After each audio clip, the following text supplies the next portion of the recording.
Hey everybody from all points in the time stream, it is your ABTV Legends of Tomorrow after show, and it is the penultimate episode. That's right, we're talking about season 1, episode 15. It's called Destiny, and tonight we're going to be talking about robot suits, fallen soldiers, and something called time travel. Free will only exists here on AfterBuzz TV, so stay tuned.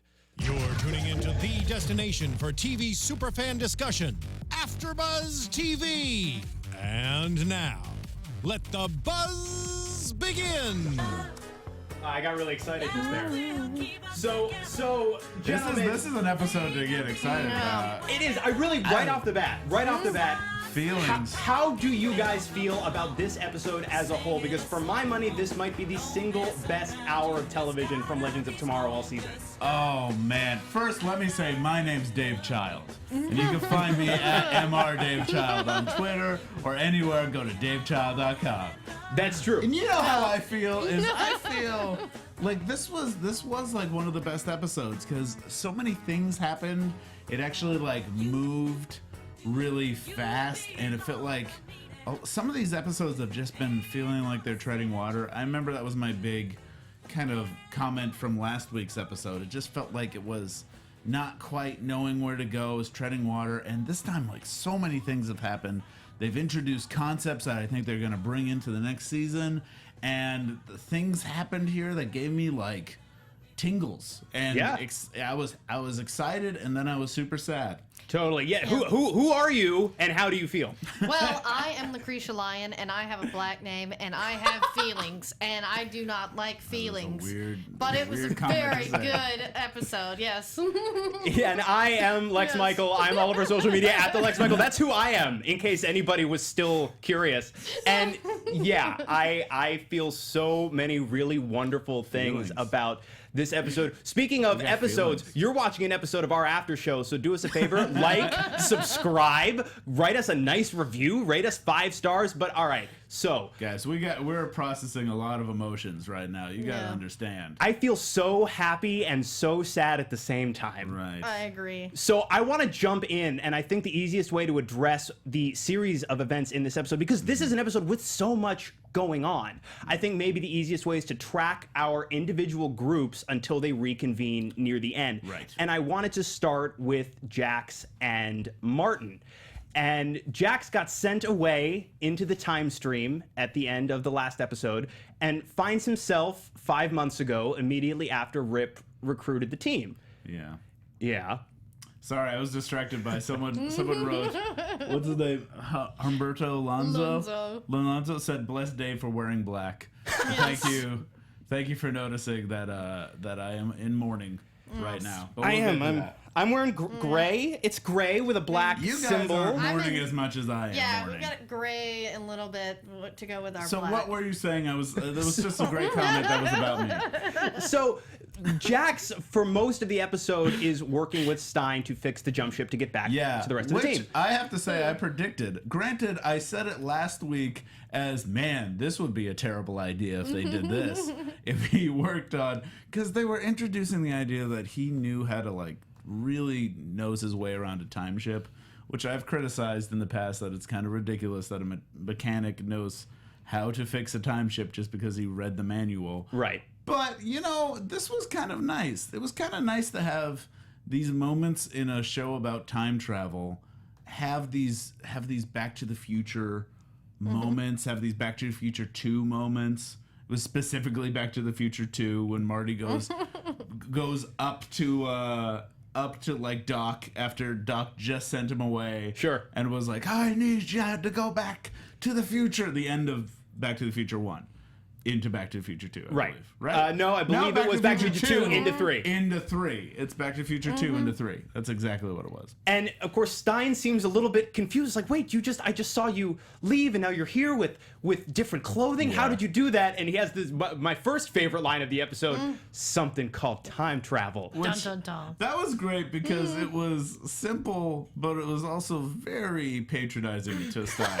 Yeah. Which is nice to have this moment where Jax could be like, oh, now now I can call you an idiot. Yeah, he was And this finally is great. superior. Yeah. Well, and because you guys are bringing up that specific point, I did think it was really interesting, and it drew into sharp relief how much Martin has grown as a person in only the 5 months or so that they've been traveling through time. I suppose it'll have that effect on you. But you see what a jerk, what an arrogant, like, know-it-all jerky person he was 5 months ago. Yeah, and Jax got to show up to the pilot and be, look, I'm a fully involved character, and I'm not just a character they wrote quickly.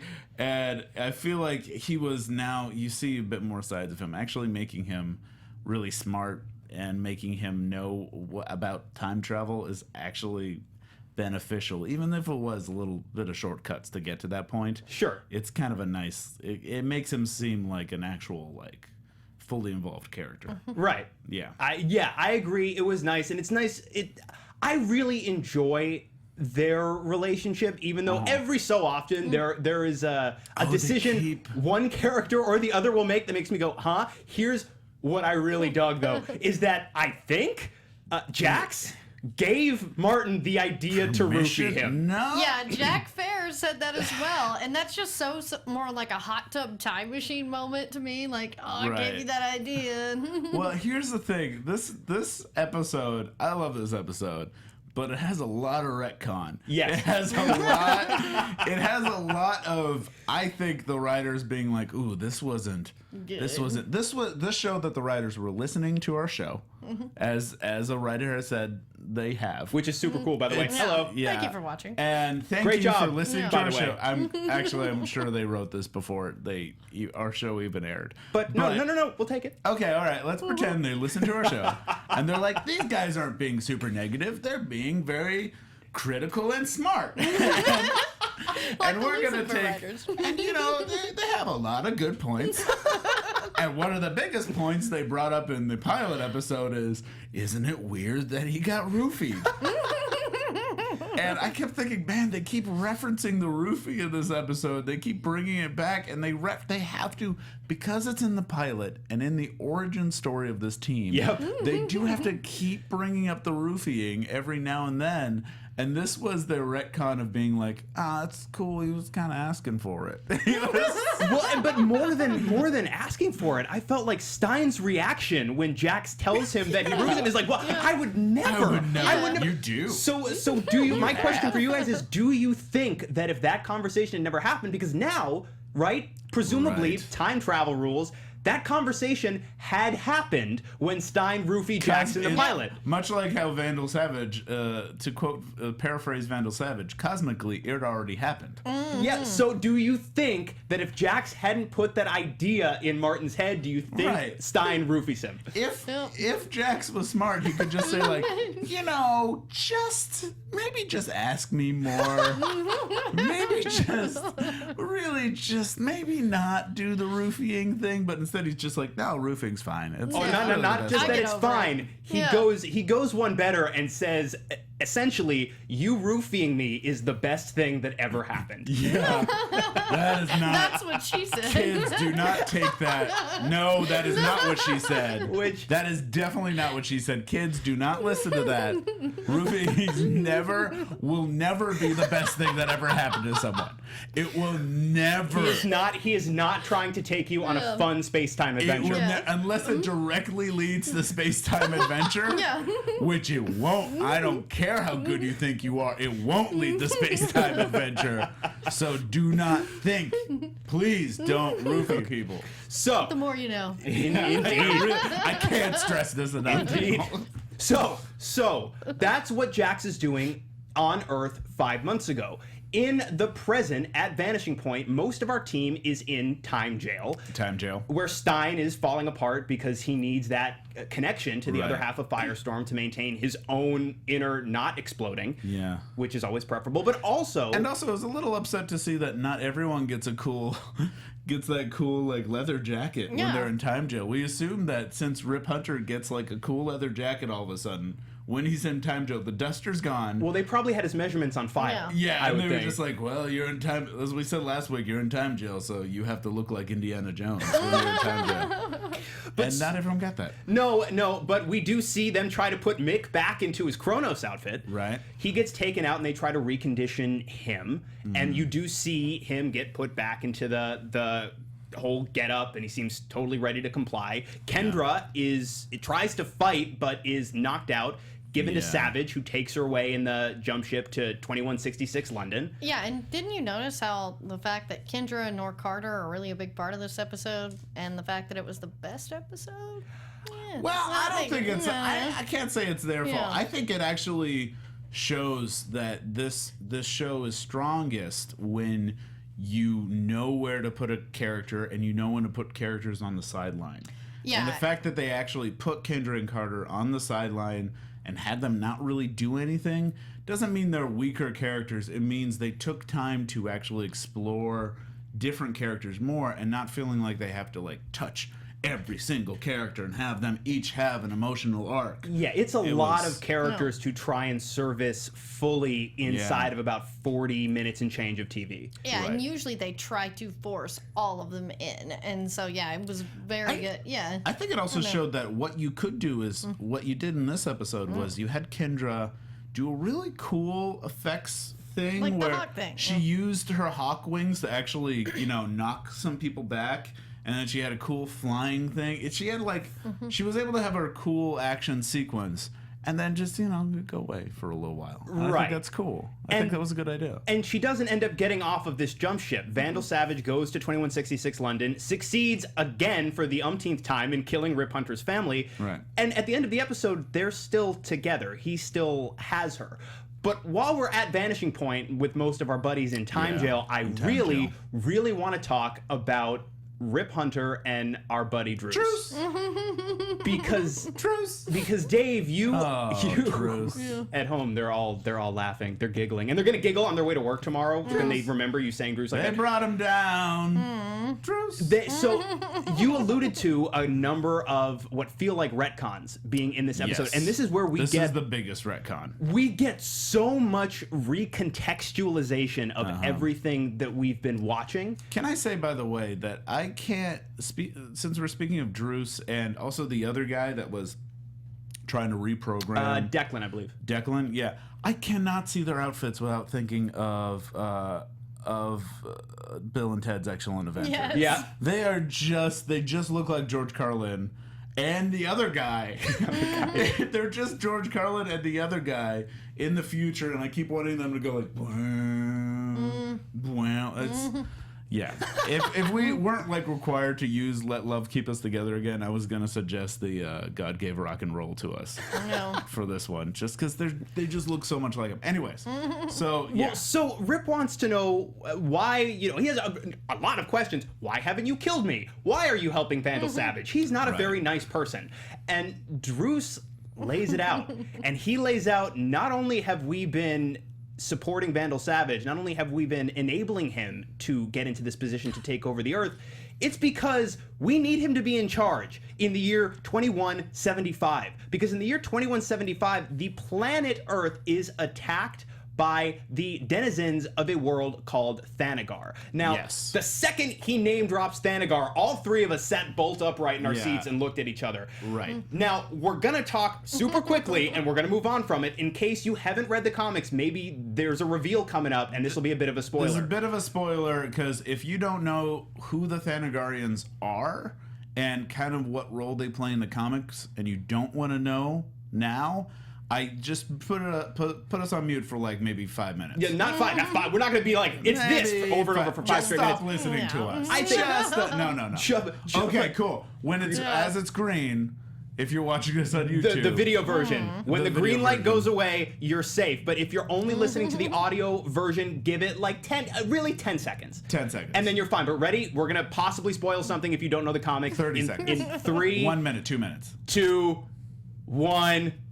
They're all hawk people. Yeah. Thanagarians are all hawk people, and it's crazy that they're bringing that in, because that's this is what makes the Hawkman, Hawkgirl origin story way too convoluted in the comics, because they make it so they come from Thanagar and then they're reborn several times over. So the fact that they're bringing the hawk people in also in the comic books, there's a popular run where they have a civil war or a war with Ron, which we've brought up in previous episodes as being introduced by Adam Strange.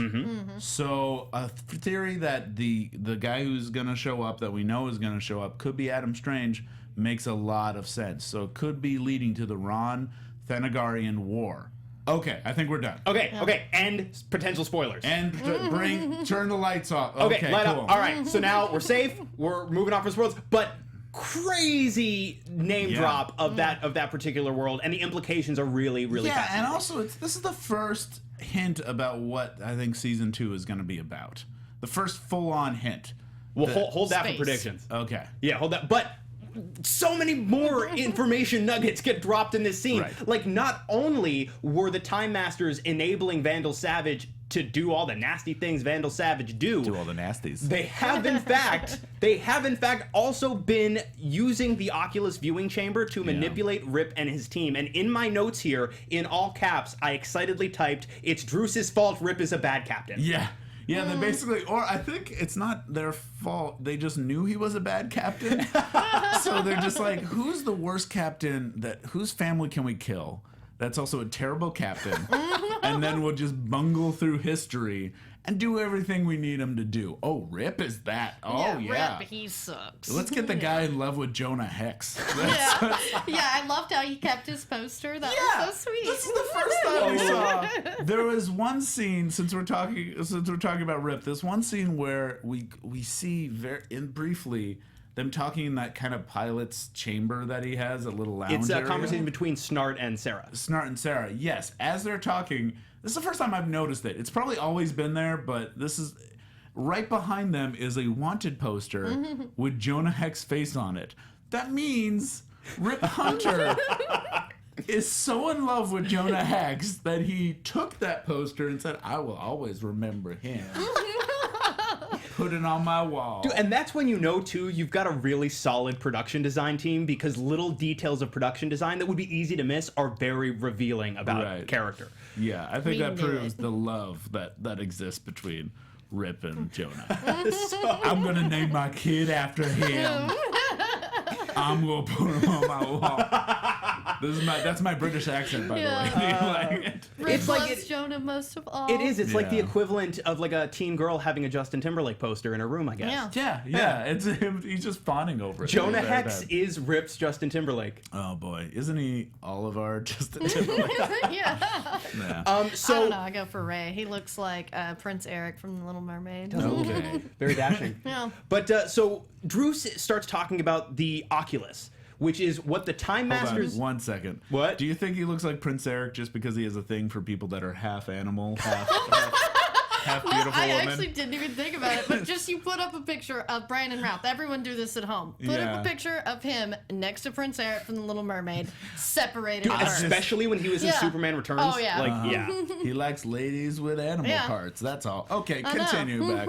Anyway, Had to say it before the time went too fast. Brandon Okay. Routh, animal lover. So, right. so it starts talking about the Oculus viewing chamber, and the Oculus is what the Time Masters are using to not only keep tabs on everything that has happened, but also everything that will happen. And that's where we get this line about how the only place in space-time where free will exists is here in the Oculus, which, I don't know about you, as a concept, I find horrifying. Right. Yeah, that's pretty existential horror right there. Also, the Oculus, in case you were wondering, is not VR. No. It's Yeah, not it's VR. not the Oculus Rift. It's That's not a the different Oculus thing. Rift. I keep expecting when they went to the center of the Oculus, which happens later, I wanted them to just be a bunch of guys just in the VR suits, just bumping into walls. Oh, see, I was picturing when he has to reach into the machine, he pulls out one of those old, like, Viewmasters. Yeah. It's just a virtual boy. Click. He's just looking at a virtual boy. Click. But speaking of concepts that are absolutely horrifying, we double down on the existential horror with the reveal that not only do the Time Masters back Vandal Savage, they are behind the deaths of Rip's family. Right. Rip looks physically ill. as I imagine I would be. Yeah, it looks like he's about to puke emotions there. I know. Yes. Throw up sadness. Just a sadness And rainbow. existential horror. Yeah. He experienced Sart's nausea right there. Just like weird, angry cartoon crustaceans, like little things with pinchers and whatnot. Is that what existential nausea looks like to you? The angry ones are like, Angry crabs? yeah. I love Lex's head. Yeah, It's totally, fun. totally. So okay. What's I'm happening? sorry, we got a thing. Phoebe Michaela Page Page. says Oculus rip. Good No. job. Nice pun. Good job. That was good. Okay, all I like that. So I want to jump over to Snart and Sarah because they're the team that I want to touch on before we Yes. all reconvene.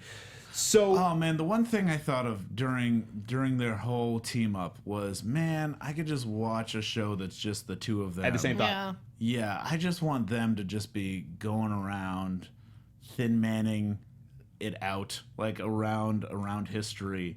Just they were so good. They're so good together. They're the one like relationship that I've been gunning for this entire season. Yeah, and I like that, and we've talked the Ray Kendra stuff to death on the show. Yeah. I think we've all talked about how we don't think it consistently works, but now we can blame the Time Masters. Yeah, it's all their fault. But there is so much going on between Snart and Sarah, and so much of it is unspoken. It is just the chemistry, the natural chemistry between these two actors. I really think this episode was, okay, guys, let's just stop for a second and look at the episodes we've done so far. What's working, what's not working. Let's fix the things that are working or fix the things that aren't working and try to like emphasize the stuff that is really working. And one of the things I think they noticed was, man, Snart and Sarah, they have a great relationship back and forth. I didn't even see them necessarily as a power couple or as a romantic relationship, but they just seem like they have such a strong friendship. Yes. And that's what I was like, that's what I loved about them. And, if it's going to be, a relationship, that's fine too. What's happening on the computer now? They're saying Dave is a genius. Hashtag Dave is a genius. Genius, If you yeah. want to spread the hashtag Hashtag Dave is a genius, that I would appreciate it. Maybe put Dave Child so people aren't confused. But okay. Now, there are, in the scenes between Sarah and Snart, there are a couple of really excellent emotional moments, little touches like the reveal that Snart kept the pinky ring from his first job with Mick. This actual making the subtext text about how he essentially asks Sarah for a kiss. And Sarah gets that great line, if you're going to steal a kiss from me, Snart, you better be one hell of a thief. Really nice touches, really emotional touches that in hindsight should have been red flags to me. Yeah. They weren't, should have been, perhaps. But we see Gideon gives him a call on the space-time phone, which is great. They decide we're going to warp out of here. We're going to start shooting at the Vanishing Point, but not before they put these little devices on the Time Master ships. And for a while, I almost forgot about these devices until the reveal of what they do, which is to make the time ships sing and crash. Right. Which was delightful. Yeah. By the way, I was hoping that was going to introduce Sarah's new name out of White Canary to just Tennille. So it'd be Captain Cold and Tennille. That would be adorable. Captain and Tennille. And Should be a giant applause there. hashtag Dave is a genius. Yes. Hashtag, okay, cool. Yeah, we got a few going Okay, with that. cool, so. cool. And- Dave Child is a genius. Great. And it's about this point in the story where our characters reconvene. And now it's happening. No. We can't repeat that one. Uh-oh. Okay. Oh, yeah. That's, yeah. NSFW? No, it's okay. Yeah. Yeah. Okay, so our heroes reconvene, and Snart has to face off with Kronos, who, as we find out, is not brainwashed, and he straight up kills Declan by crushing his skull with his boot. To be fair, I think it's pretty easy to convince them that he's brainwashed if all he needs to say is his name is Kronos. It feels like That was it. I know time passed during that, but it did feel like they just tried twice. And then he was like, my name is Kronos. And like, oh, he's set. He's all done. That's all we need to hear. Okay, cool. But I was very pleased at the ruthlessness with which Mick dispatched that dude. Very satisfying crunch from below frame. A good head crunch. Yeah. Kingpin style. So they're in a tractor beam, but Ray's like, give me your Kronos glove. And they scramble the operating system, and they scramble the signal, and they get away, and they decide So it had a nice little Ray is smart moment.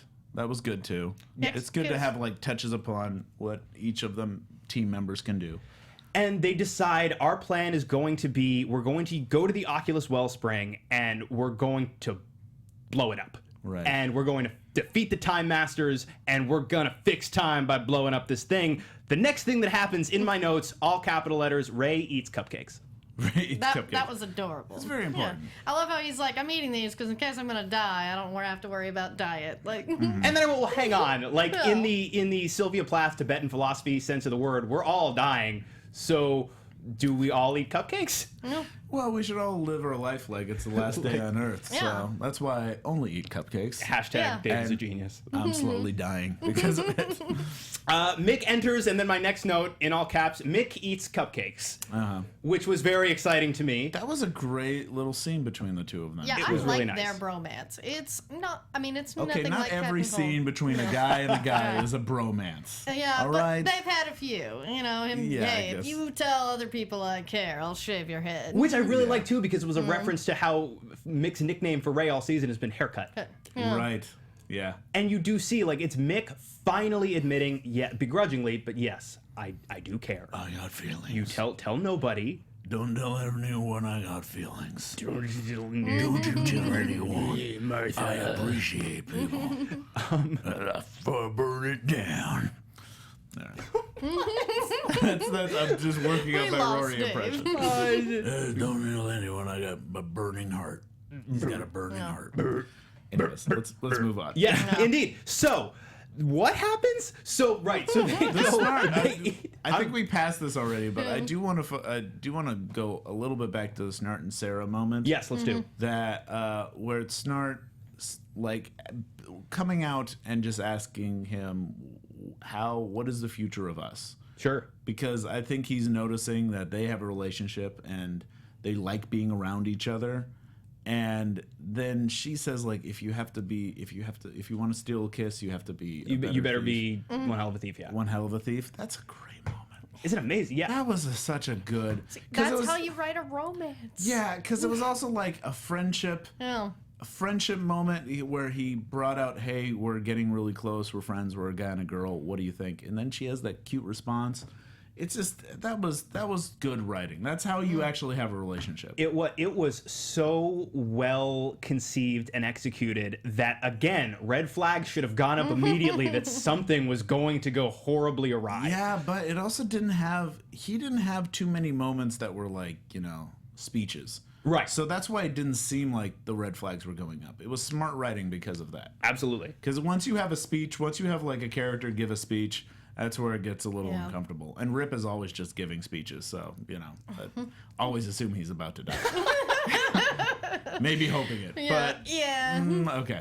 So our team, after making the other time ships sing and crash, they manage to escape. They decide we're going to go to the Oculus Wellspring and we're going to blow it up. So they arrive and are met immediately by Druce. That dude is just all over the place. Yeah. Druce. Someone wrote earlier, by the way, Jack Fair wrote that as soon as they had knocked out Druce, someone should have said, I just dropped a juice. Which was not my saying, it was Jack Fair, but I appreciated it, so I made a note of it. Yeah. Made sure it was said. Okay, hat tipped. Hat tipped. So Druce shows up talking about it's not a trap, it's destiny. Winks at the camera. Yeah. And they're surrounded. Again, backs to the wall. What are we gonna do? They got their time weapons trained on us. All of a sudden, boom, Jack shows up. Jax is back. And just mows down everybody. Right. Kills a lot of people. A lot of them. All of them, I think. Yeah. There's a lot of moments in the show where it's like, they just killed a lot of people. And like, not even blinking. Like, Ray just went through someone. Yeah, Ray. Jax just comes in, shooting everyone. They do it a lot. Yeah.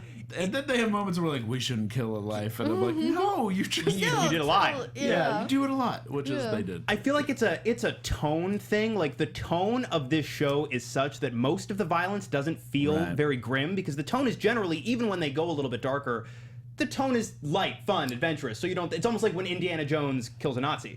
But every so often, there is something like Ray, bullet-sized, flying through the one guy that's just so specific. Yeah. And so, like... What? Well, it's a foundation of fun. So when something has a foundation of fun, like the Avengers movies or this show or anything or any of the stuff from the Flash universe, you can put serious stuff on top of it, and it's still, because it has that foundation of fun, it won't get too dark. Sure. That's like the benefit of doing that. So. And, you know, it's like he's shooting at him with time lasers, right? It's not like he's got rail guns on the front of this time ship and he's mowing them down with bullets. Right. So he disembarks. The time ship goes back to the Wave Rider. He and Stein hold hands. They firestorm it up. Yeah. And then, of course, we get more time hench people, and we get another one of these hero fights that just makes my heart sing every time we get one. Right. And you also you make their way into the Oculus core. Yes. And that's where they run up against Destiny. Run face first into Destiny.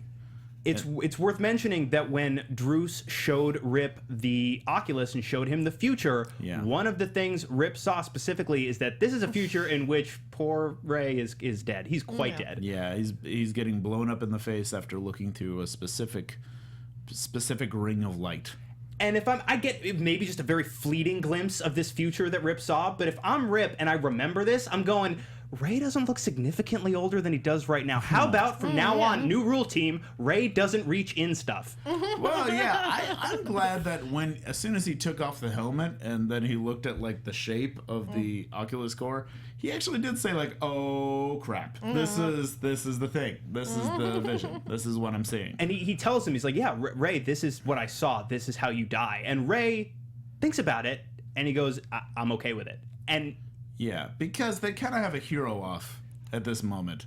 Because Ray is the one that is really... He always wants to be the hero. He always wants to be the hero. I think he would love to die a martyr. That's kind of what he's going for. It gives his life purpose, which it didn't really have before. Right, but then Rory...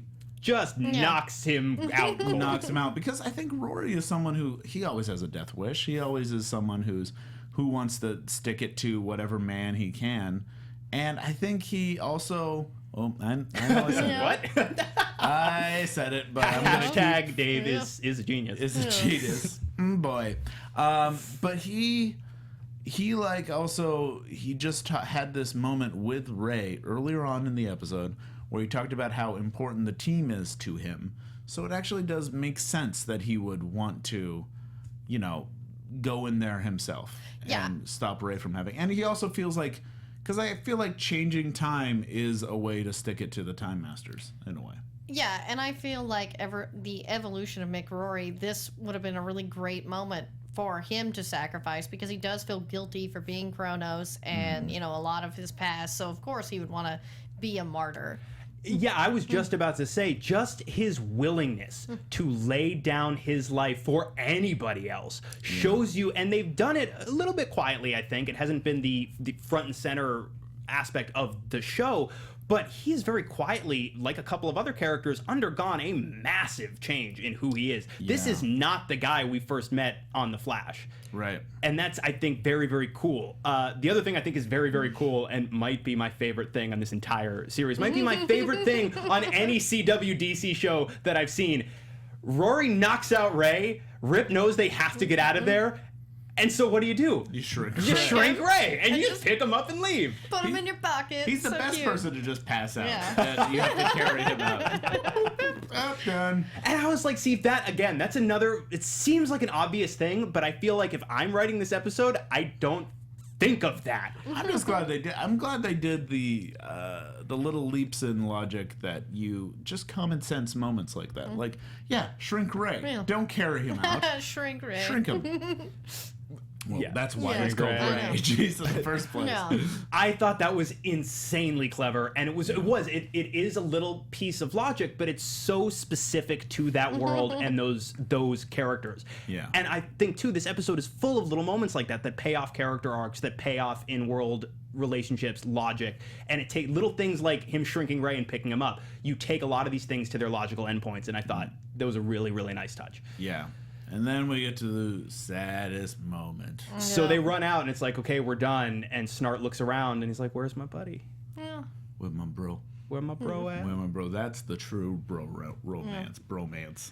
Yes, they are the between those original. two. Ugh. And so Snart goes back in and knocks Mick out, which I was like, Yeah. everybody's just hitting each other so they Yeah. can be the one to die. Yeah, I also want to say, like, Rip. Rip was such a bunghole here. I know. He should have He been the was- great sacrifice. I feel like he had his moment to be like, Yeah. now I knock him out. Yeah, You know, dude. like, Oh no, Rip's like, nope. Rip's Nope, like, he's like, no, I'm going back to the guys, ship. I'm going home. I'm gonna go. Yeah. I'm not gonna do this. I'm not gonna be a hero. Well, Rip isn't Rip. a hero. I mean, I think that's the whole point. It's like everyone else is like trying to redeem themselves or be a hero. Rip is like, I don't really care about anyone but saving my family. Yeah. And Jonah but- Hex. And Jonah Hex. And Jonah Hex. Would Jonah Hex do this? Yeah. He's like, you know what? Jonah Hex isn't dead, so I shouldn't be. But what would Jonah do? So Leonard knocks out Mick, and he tells Sarah to get Mick back to the ship, and Sarah knows what's about to happen, and our boy gets that kiss, Yep. which I thought was a nice moment. Boy, is that gay. And it is, I think it's a great way, not just for Sarah to acknowledge, but the show to acknowledge Snart being another amazing example of he is so not the guy we met on The Flash. He is every bit the hero that he always insisted he never wanted to be.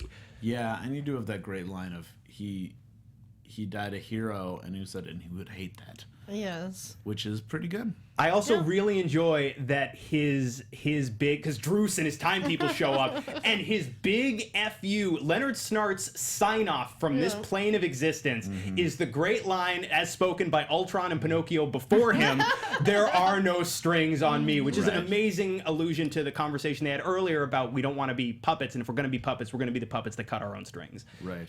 Great. And there Yeah, it goes shows our that boy. destiny is in his own hands, and you know it's good. It was effective for me because he is the one character I think I care about.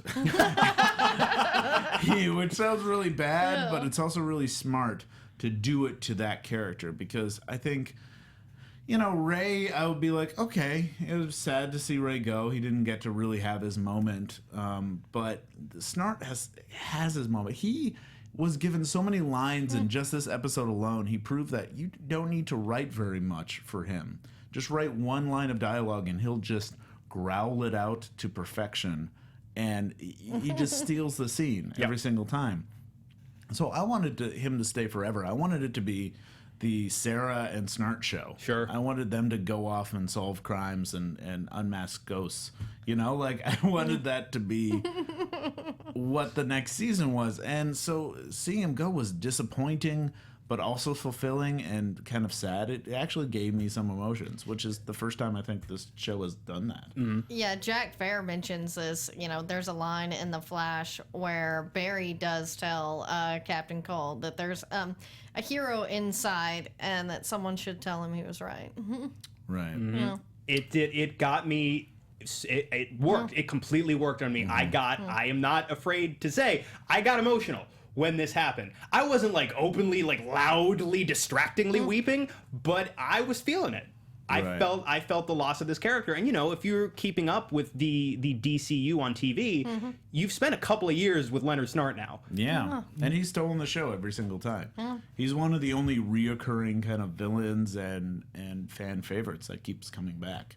And so doing this to him was a big move. And he's such a. The more I think about it, reminds me a lot of spoilers for a show that's been off for a decade, reminds me of Spike's arc on Buffy the Vampire Slayer. Oh, yeah. Because every bit, the villain, the breakout character, the really fun guy that you like, even though he's a total monster, who his arc goes until eventually he becomes, like Snart, every bit the hero that he never wanted to be, and he makes the sacrifice play for the people that he cares about. Right. But just like Spike, we could totally have Snart be a ghost. It is a time travel, dimension hopping. Yeah, we have so many options here. So the last thing I want to hit on as far as breaking down the episode is the note the episode ends on. Right. And it's twofold. Rip, who's super bummed out, just hanging out in a cargo room, it looks like, by himself, is saying, Gideon, can I see the time stream data?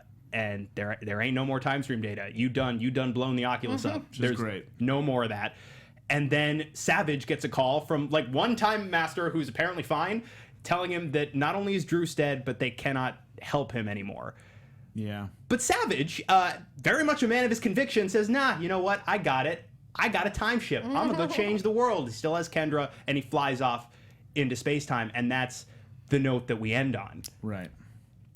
So, should we get into predictions? Well, before we get into predictions, I want to do two things. There is one piece of news, but before we get to this very exciting piece of news, final thoughts on this episode just as an hour of TV. Right. It was fun. It was great. I wish every episode was as eventful and as, like, kind of dramatic as this one was. I think before this, my favorite episodes were Night of the Hawks and that Western episode because they were fun. But this one had like things happening and changes I didn't expect, and using like time travel and superheroes in an interesting way. That's what I really like. Also, we should know, did we say that Savage does go back and completes the loop of like killing Rip's like family too? That also happens in this episode. Yes, we hit on that, but it got buried in the just amount of plot so points much stuff happening, and that was the fact that was the C story, like the very low level story, was great. And that it's significant. The C story in this episode was crazy significant. Yeah. I wish we had this episode and not like last episode. I wish it just went to episodes that were as important as this every single episode. But yeah, because stuff happened and we had emotions, and that's not something they do a lot. yeah. Right. Yeah, I would agree with both you guys. This episode felt to me like this show firing on all cylinders. This felt like they were really hitting their potential, which made me really, as a fan, made me really, really excited. So I think that's going to do it for our conversation about this episode, but we do have a very exciting piece of news. And gossip. And gossip. And or gossip. AfterBuzz TV News. So, as we saw in this episode, Leonard Snart has now departed the crew of the Wave Rider, which is a total bummer because we all really love Wentworth Miller's work on this show. So before the episode had even finished airing, we're watching the last couple minutes of this episode, I get a notification on my phone, I check it out, and I jump onto Deadline. According to Deadline, yes, Wentworth Miller is no longer a series regular on Legends of Tomorrow, go figure. He did, however, sign a regular player contract with parent company Warner Brothers TV. So, next year, you're going to see some Wentworth Miller on Legends of Tomorrow. He may not be joining the crew of the Wave Rider from episode 1, but he will apparently play a very significant role through the second season of that show, and he will be splitting duties between that show and Flash. Right. So we lost him, but we didn't.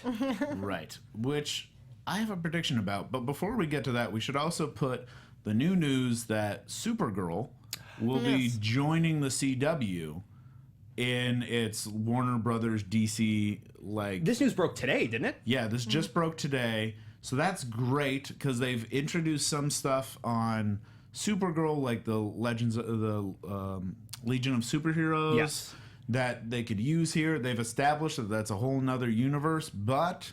You know, they are traveling through time. Why can't they travel through different universes?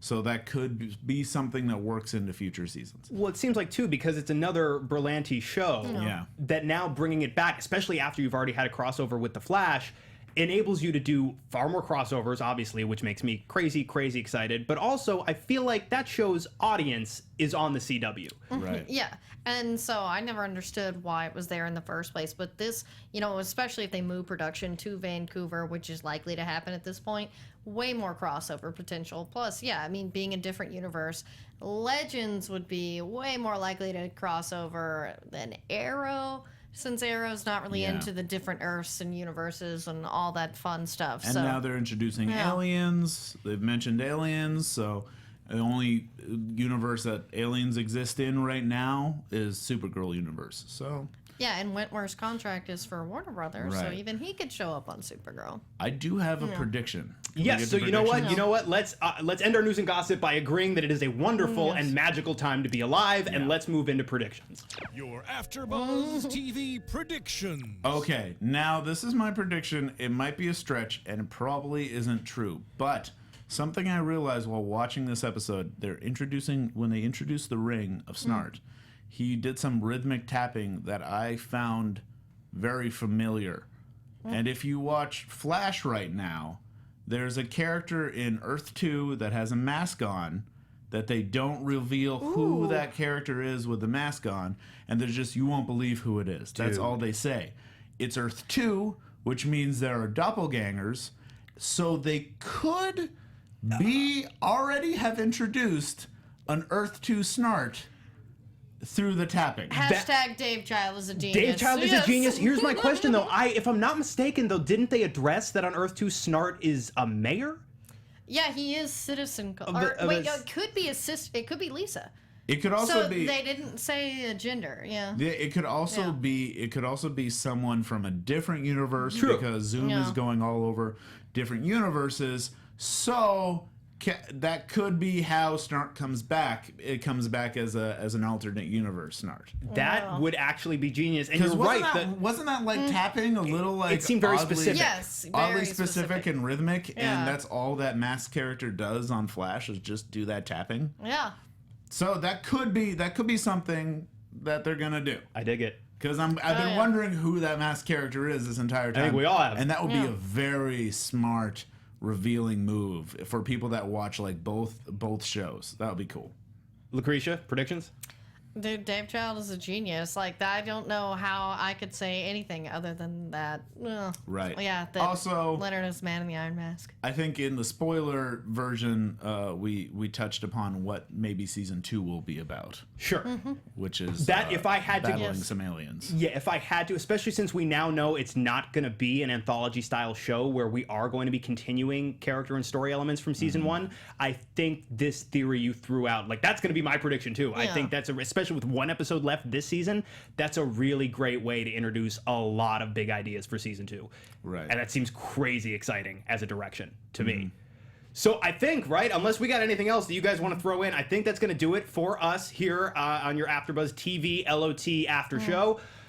My friends, where can our wonderful audience members find you on the internet if they're so inclined? You can find me at MrDaveChild on Twitter and Instagram and DaveChild.com.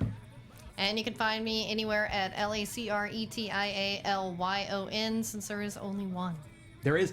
I am Lex Michael, all over social media at the Lex Michael. Unfortunately, as you can see, Frank Moran could not be here with us tonight, but you can find him on social media at HappyGoJackie. Please come back, join us next week. We're going to be talking about the season finale. There's going to be all sorts of weird timey-wimey, hockey-walkie shenanigans going on. We will see you then. From executive producers Maria Menounos, Kevin Undergaro, Phil Svitek, and the entire AfterBuzz TV staff, we would like to thank you for listening to the AfterBuzz TV network. To watch or listen to other after shows and post comments or questions, be sure to visit AfterBuzzTV.com. I'm Sir Richard Wentworth, and this has been a presentation of AfterBuzz TV. Druce, R.I.P. The views expressed herein are those of the hosts only and do not necessarily reflect the views of AfterBuzz TV or its owners or principals.